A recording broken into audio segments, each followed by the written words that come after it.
We have in our community a facility that can be utilized as a catalyst to business and community activity in a significant way.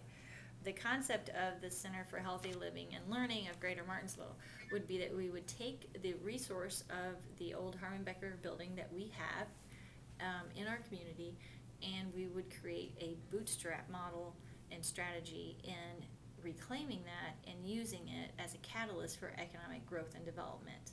There are several organizations in town that have been looking for space.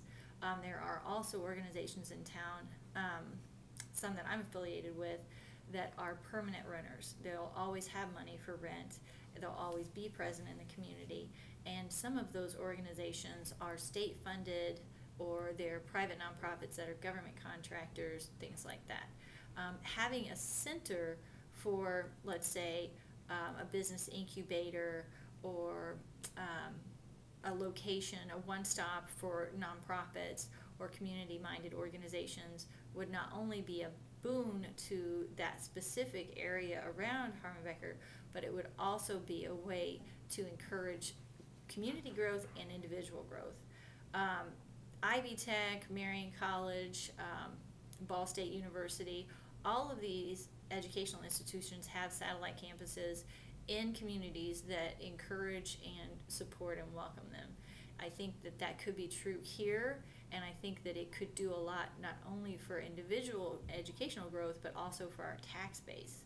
There are options for funding that include creating a nonprofit to support the Center for Healthy Living and Learning that could be organized through a non-custodial account with the local community foundation, or a standalone 501c3 as its own.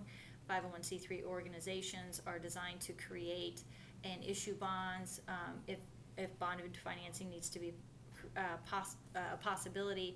Of course, you never want to go into debt to finance an organization, but sometimes in a community you need to ask people who are leaders and who are part of it to step up, to invest, and to make change.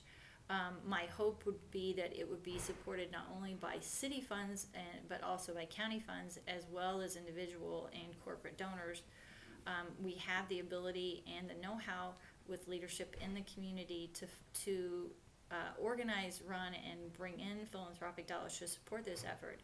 Organizations that would benefit from it are really self-evident, but in addition there's also the Recreation Alliance, which has been hoping for space that this would serve, in that they were looking for soccer fields and things like that. There's the real